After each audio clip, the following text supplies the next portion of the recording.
क्या आपने कभी रात के अंधेरे में अपनी आत्मा को चमकते हुए महसूस किया है? क्या आपने कभी सोचा है कि शनिवार की रात सिर्फ मौज मस्ती के लिए नहीं, बल्कि आत्मा की जागृति का एक दरवाजा भी हो सकती है? ओशो ने कहा था कि जिस दुनिया नशा कहती है, मैं उसे जागरण कहता हूँ, और जागरण का सबसे अनोखा उत्सव है शनिवार की रात। आज हम आपको ले चलेंगे एक ऐसी रात की यात्रा पर जहां पागलपन भी ध्यान है और जुनून भी मुक्ति। नमस्कार साथियों, स्वागत है आपके आध्यात्मिक चैनल अंतर यात्रा में, जहां हर कहानी सिर्फ सुनाई नहीं जाती, जी ही जाती है। आज की यात्रा ओशो की उस रात की है जिसे उन्होंने खुद जुनून की रात कहा है। शनिवार की रात का जुनून। यह कहानी आपको भीतर से हिला देगी, आपकी सांसों का ताल बदल देगी और शायद आपकी जिंदगी की दिशा भी। चलिए यात्रा आरंभ करते हैं। पुणे की रात थी। ओशो आश्रम चांद की हल्की रोशनी में चुपचाप सांस ले रहा था। पैरों पर हवा बह रही थी और जमीन पर शांति ऐसे बिछी थी जैसे कोई पुरानी किताब खुलकर सो गई हो। लेकिन उस रात शांति सिर्फ ऊपर से थी, अंदर एक तूफान जन्म ले रहा था। सैकड़ों साधक ओशो की उपस्थिति का इंतजार कर रहे थे। हर आंख में सवाल था, आज फिर क्या होने वाला है? ओशो मंच पर आए, सफेद वस्त्रों में चुप्पी के सागर की तरह फैलते हुए, और उन्होंने कहा, आज रात हम पागल होंगे, क्योंकि पागलपन वह दरवाजा है जिससे आप भीतर प्रवेश करते हैं। लोगों ने एक दूसरे को देखा।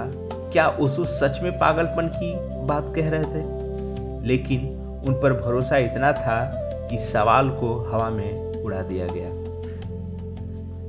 ओशो बोले, मनुष्य सदियों से शनिवार की रात को गलत तरह से मनाता आया है। लोग नशे करते हैं, शोर करते हैं, भागते हैं किसी ऐसी खुशी की ओर जो अगले ही दिन गायब हो जाती है। लेकिन मैं कहता हूं कि शनिवार की रात ध्यान का सबसे मजबूत पुल है। क्यों? क्योंकि शनिवार समर्पण की रात है। सप्ताह भर के बोझ का आखिरी पड़ाव है। फिर उन्होंने अपनी आंखें बंद की और पूरा सभागार जैसा एक धड़कन बन गया। ओशो ने अपने साधकों से कहा, आज रात तुम्हें खुद को तोड़ देना है। झूठे चेहरे, झूठे संस्कार, झूठे नियम, सबको गिर जाने दो। मैं तुम्हें अनुमति देता हूँ पागल होने की, जितना पागल हो सको, क्योंकि जब पागलपन टूटेगा तभी मौन उतरेगा। यह वाक्य लोगों के भीतर उतरता गया। कुछ लोग हंसने लगे, कुछ लोग रोने लगे, कुछ नाचने लगे और कुछ का शरीर कांपने लगा। ओशो मुस्कुराए और बोले, देखा तुम्हारे भीतर कितने जन्मों का बोझ छिपा था, आज उसे बहने दो। ओशो ने संगीत शुरू करवाया, हल्की धीमी कंपन पैदा करने वाली धुनें। फिर उन्होंने कहा, धीरे धीरे उठो और अपने शरीर को बहने दो। शरीर ही पहला मंदिर है। सैकड़ों लोग उठे। उनके शरीर ऐसे हिलने लगे जैसे किसी और शक्ति ने पकड़ लिया हो। कुछ लोग झूम रहे थे, कुछ उछल रहे थे, कुछ अपनी ही दुनिया में गुम हो रहे थे, और ओशो बीच में बैठे जैसे एक शांत पहाड़ हो और उनके चारों ओर बहती नदियां पागल होकर नाच रही हों। उसमें से एक साधिका रोते रोते ओशो के सामने गिर पड़ी। वह बोली, भगवान, वह क्या हो रहा है मेरे साथ? ओशो ने धीरे से कहा, कुछ नहीं हो रहा है, तुम जाग रही हो। जिसे तुम पागलपन समझ रही हो, वह असल में तुम्हारी असली आत्मा का उदय है। फिर सभागार की ओर देखकर बोले, जुनून बुरा नहीं, जुनून दमन से बुरा बनता है। अगर वही जुनून जागरण बन जाए तो वह परमात्मा के द्वार खोल देता है। नृत्य, हंसी, रोना, चिल्लाना, सब कुछ चलता रहा।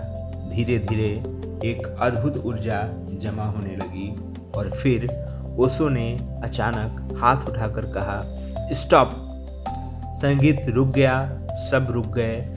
जो जहाँ था वहीं, कोई हाथ हवा में, कोई घुटनों पर, कोई जमीन पर गिरा हुआ। पूरा सभागार पत्थर की तरह जम गया। उस मौन में इतनी गहरी शांति थी कि अपनी ही दिल की धड़कन स्पष्ट सुनाई दे रही थी। ओशो धीरे से बोले, यही असली शनिवार की रात है। तुम्हें अपने भीतर के तूफान को बाहर निकाला और अब तुम भीतर के सागर को सुनोगे। उन्होंने मौन में कई लोगों की आंखों से आंसू बहने लगे, पर यह दुख के आंसू नहीं थे, यह मुक्ति थी। भारी बोझ उतरने के बाद का हल्का सा सुख। ओशो बोले, पहले पागल हो जाओ ताकि बाद में शांत हो सको। यह दुनिया के हर ध्यान से अलग है, लेकिन सत्य के सबसे निकट है। उस गहराई के बाद ओशो ने बताया कि शनिवार मन सारी थकान जमा करता है, इसे फेंकने का दिन है। आत्मा अपना पुराना चोला उतारती है। नया जन्म उसी समय होता है जब पुराना खत्म हो जाए। ओशो ने कहा कि यदि तुम हर शनिवार को खुद को तोड़कर फिर जोड़ोगे तो तुम सप्ताह में 7 बार जन्म लोगे। इस रात की सबसे यादगार घटना थी अर्जुन नाम का साधक। अर्जुन वर्षों से डिप्रेशन, असफलता, आत्मग्लानि से जूझ रहा था। ओशो की बात सुनकर वह पहले हंसने लगा और फिर जोर जोर से चिल्लाने लगा, फिर नाचने लगा, फिर रोते रोते गिर पड़ा। लेकिन स्टॉप के क्षण में उसे पहली बार अपने भीतर एक शांत, बहुत हल्की गर्मी महसूस हुई, जैसे कोई हाथ उसके हृदय को पकड़ रहा हो। उसने बाद में कहा, उस शनिवार की रात मेरा नया जन्म हुआ। मेरी जिंदगी 2 हिस्सों में बट गई, पहले और उस रात के बाद। यह सिर्फ अर्जुन की नहीं, सैकड़ों लोगों की कहानी थी। रात ढल रही थी, चांद ऊंचा था। ओशो उठे और बोले, इस रात को याद रखना, क्योंकि यह केवल एक रात नहीं है, यह एक पुल है, एक दिशा है, एक विद्रोह है, एक नृत्य है, और सबसे बढ़कर यह तुम्हारे भीतर के भगवान की खोज है।